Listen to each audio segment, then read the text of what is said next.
What's good, YouTube, and welcome to the house. It's not often there's a deal so good that I jump market watch a whole day ahead. I had all my tabs open, I'm thinking of my discussion points, and I see that the Megatins are over 25% off on Walmart.com.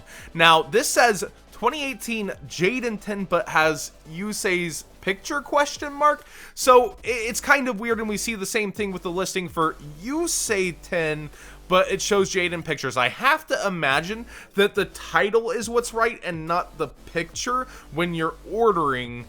But at the same time, if you're that worried, you can order maybe 2 in 1, 2 in 2, depending on what you want to open, because there's free 2-day shipping on orders over $35. Maybe order with a friend who's looking for the other 10, etc. Now, maybe this product's struggling a little if it's on sale so soon, or maybe Walmart's just looking to make that quick buck and turnover, not really going for the MSRP. Either way, this is a deal for you guys who love and are addicted to opening packs. Like, hey, if you let me open your packs, I'll open your packs. Definitely, it's a fun experience overall, and I don't think the promos are that bad compared to what everybody's saying. I think we were spoiled in years past. I'm a big fan of the potential of the Yusei promos, and Solid Man, oh yeah, I'm a fan. But if you're looking for almost as good of a deal as these, almost, maybe just a little better, you can check out our House of Champs first edition t-shirts with the classy John Gasm on the front. There's only going to be 100 total of these made, so you better be sure to go ahead and get yours. And if the channel's ever helped you out, saved you some money, maybe it wouldn't be so bad to help your boy out and rep him just a little bit at events. This is purposely designed because when you sit down at tables, you take your backpack off, guess what? Everybody can see what's good.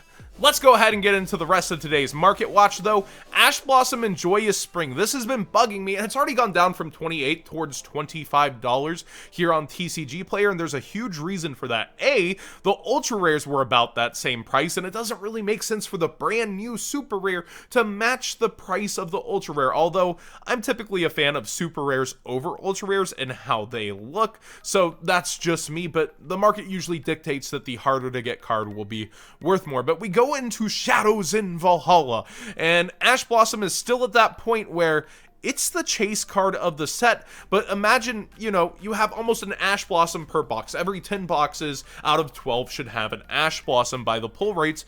Alistair here is at $20+, so you're telling me a box with both of those, you almost have your money back, and people who got it from distro paid less than this by a little bit, so people are just trying to sell their product as well, get it out of there, make a quick dollar or two.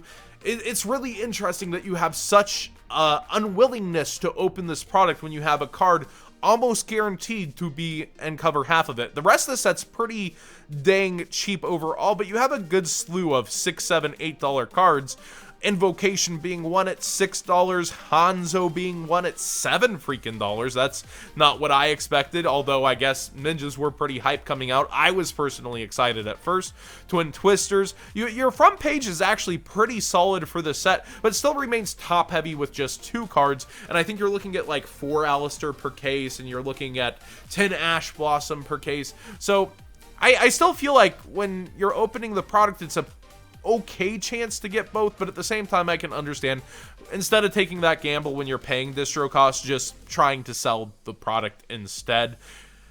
Kind of a flop, but at the same time, so many amazing reprints. I really feel like they just split up Battles of Legend, but something's got to give when you have that price. So Ash Blossom falling back down a little bit. I wouldn't mind seeing it fall towards 20, and I think it eventually might because of the quantity offered, but at the same time, if there's not more Shadows in Valhalla just ripped open off the bat, we're kind of in trouble on that point. And we look over to eBay, and the cheapest is still near 28 over here. So quantity, supply, demand, we got to get these boxes ripped open somehow if we're going to actually get the supply of Ash up, but who's willing to go in on boxes of Shadows in Valhalla for that to happen? it's a weird place. Where do you guys think this is going to go? Do you think Ash Blossom will fall back down towards 20, or do you think it's going to stay stable 25s and up, depending on if it doesn't get its reprint and we head towards more competitive seasons, especially if Ash doesn't see another reprint before the next WCQ season or a hit on the F and L list like the OCG? I personally don't think it needs to be hit, but man, it's pretty crazy when you're still paying out $75 for a playset of these. Looking into the Megatins that we were just featuring, Evenly Matched is actually slowly creeping on back up. Borreload as well, kind of floating between 18 to 20. We're going to see a lot of competitive listings, butt heads, as people like even MCole40 have to open up all those tins and sell. There's JRB Jobber, a lot of big faces in the community that come out just once a year buying a ton of product and going in, and the Megatins are it. So we'll see a lot of competitiveness on these prices still, but they're staying a lot more stable than last year's, maybe because we don't already have Structure Deck reprints announced. But it's really interesting to see. Like, Electromite was, you know, holding at 8, it's fallen down. We have an independent listing of 14 of them from Super Special Awesome cards.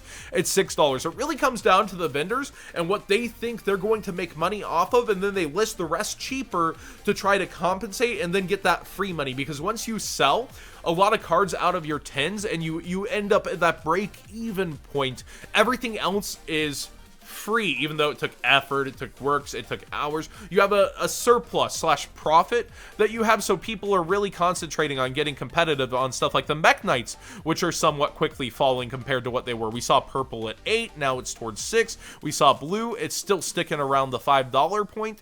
Like, it's very interesting to see what they're going to kind of butt heads on. Like, we see YJ Games here coming in at $3.50 on their spellbooks, and the Super Special Awesome again here low before $5. So you're going to see a lot of big major names like Super Special Awesome just come in, undercut the cost, and try to really get competitive. I think TCG Player might be the place to watch just a little more than eBay on this, but eBay will have some deals comparatively too. And maybe, just maybe, keep an eye on Yu-Gi-Oh! Singles this week. There might be a sale, I heard.